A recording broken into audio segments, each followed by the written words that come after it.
net demand deposit held by the commercial banks.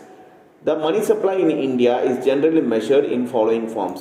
So money supply பார்த்தீங்கன்னாக்கா நம்ம public கிட்ட எவ்வளோ மணி இருக்குது அது ஒன்று, அப்புறம் பேங்க்கில் எவ்வளோ பப்ளிக் வந்து டெபாசிட் பண்ணியிருக்காங்க கமர்ஷியல் பேங்க்ஸில், இது எல்லாம் கணக்கு வச்சு தான் மணி சப்ளையை வந்து வேல்யூ பண்ணுவாங்க, மெஷர் பண்ணுவாங்க. அந்த மணி சப்ளையை வந்து இந்தியன் எக்கனாமிக்கில் மெஷர் பண்ணுறதுக்கு ஒரு சில ஃபார்ம்ஸ் இருக்குது, மெத்தட்ஸ் இருக்குது. அது என்னன்னு பார்ப்போம். First M1. M1 means currency, that is notes and coins. நம்ம கையில் இருக்க காயின்ஸு, சில்லற காசாக இருக்கட்டும், இல்லை நோட்டு 10 ரூபா 20 ரூபா 500 ரூபா இந்த மாதிரி நோட்டாக இருக்கட்டும், இதை வந்து கரன்சின்னு சொல்லுவாங்க. Currency with the public plus demand deposit plus other deposit held with Reserve bank of India, ஆர்பிஐன்னு சொல்லுவாங்க. இந்த ரிசர்வ் பேங்க் ஆஃப் இந்தியா தான் நம்ம மணி மேனேஜ்மெண்ட்டை மெயின்டைன் பண்ணுது.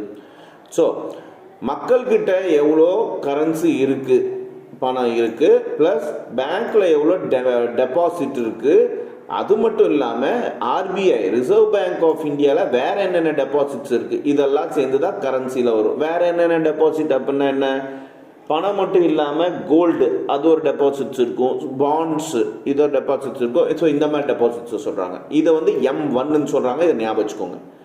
ஸோ M1னா மக்கள்கிட்ட இருக்க எவ்வளோ பணம் இருக்குது, பேங்க்கில் எவ்வளோ டெபாசிட் பணம் இருக்குது, அதே ஆட்டோ ஆர்பிஐ ரிசர்வ் பேங்க் ஆஃப் இந்தியாட்ட எவ்வளோ டெபாசிட்ஸ் இருக்குது, இதெல்லாம் சேர்ந்தது தான் M1.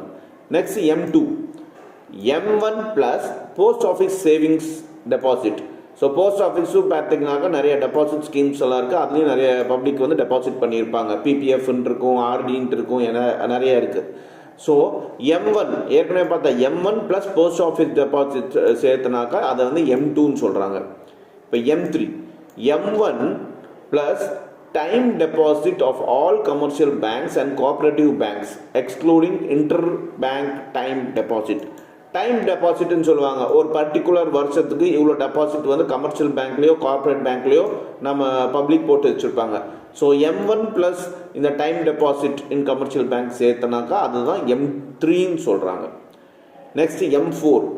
M3 plus total deposit with the post office saving organisation excluding NSC, that is national saving certificate.